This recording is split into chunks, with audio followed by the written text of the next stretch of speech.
Can you please state your name, sir? Alex Cherup. I work with AmeriCorp. I'm the Youth Transition Program Director, I think is my title. It's a part of the VISTA program.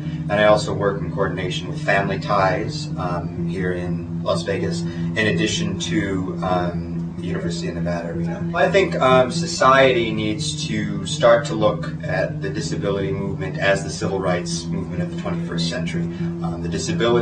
The aggregate disability population is the largest minority in the country, and yet it's the least represented in the mainstream media and the mainstream society. What we need to start doing is, for all different types of disabilities, whether it be cognitive, physical, whatever the case may be, is incorporate these individuals into community, into society. Because if we do not, we're basically a weaker community. The saying that Dan Wilkins always says is, a community that excludes one member is not a community at all. And every effort should be made to make sure to include these individuals. And what I like about the taxi cab service is it allows for the individuals to be included, to feel part of the community, and to be part of the community, because everybody who lives in society should be able to have adequate transportation, especially not segregated transportation. And a lot of paratransit programs and whatnot are basically just that, segregated transportation for people just with disabilities.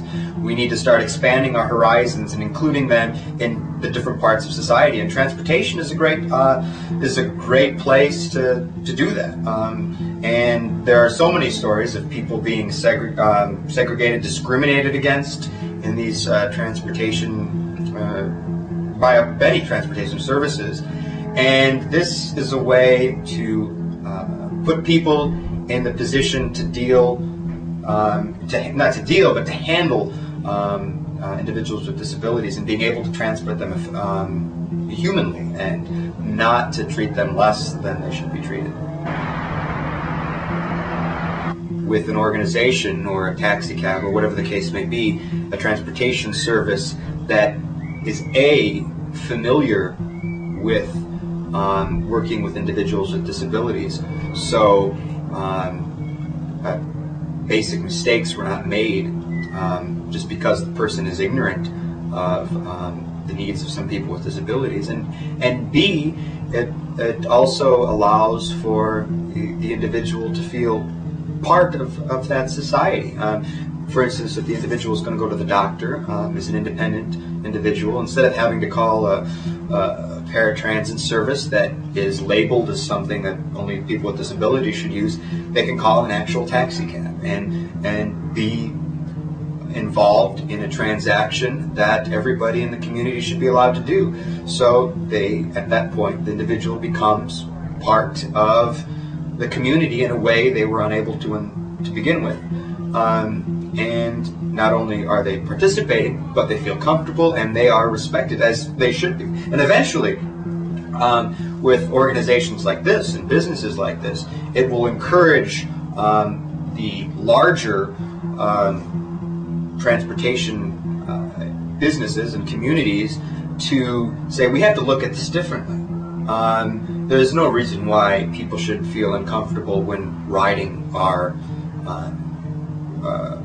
of our automobiles or participating in a transaction with us. There's no reason why an individual should feel uncomfortable or feel any less than an individual. And like the name of the organization, People First, this is something that puts the people first.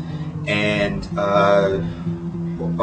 businesses, organizations that do not put people first and marginalize or don't put enough effort to remember that we all are individuals, people, and part of the human race, there's some problems. So there's a lot that can be gained from having a service like this available to individuals with disabilities.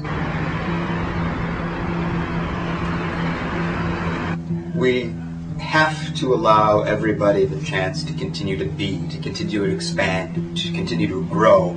And a workable society nourishes the individual's growth, and the individual's growth nourishes the growth of community. We all have to continuously challenge ourselves, continuously be born, continue to be born. As Bob Dylan says, and "It's all right, Ma, I'm only bleeding," he not busy being born is busy dying. And a good community makes sure that everybody is busy being born.